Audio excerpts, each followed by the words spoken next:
Annapurna creative life को आपण मानक स्वागत। चलते आज आम बनवा नड़िया चाउल प्रस्तुत होता जाऊ। प्रथम 500 ग्राम अरुआ चाउल को 1 घंटा पर्यंत बतुराई रखा। तापर आम गैस फ्लेम को ऑन करी हांडी कि प्रेसर कुकर बसई 2 चम्मच गुआ घी कि डालडा घी पकाई से तेजपत्र और जीरा को दे कि समय फुटवा छाड़ीदे।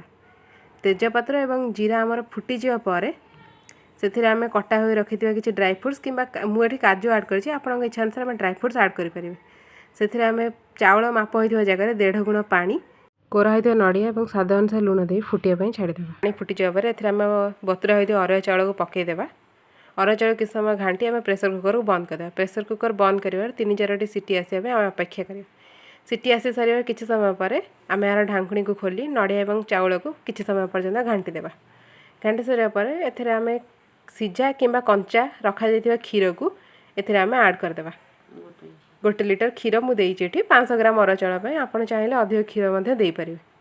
क्षीर किसी समय फुटी सारापर आम ए 400 ग्राम चीनी आड करवा।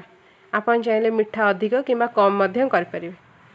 किसी समय चीनी दे किसी समय फुटी सारापर आम ए गुजराती गुंड को दे गैस फ्लेम को बंद करदे। आम प्रस्तुत हो गला नड़िया चाउल तैयारी होता।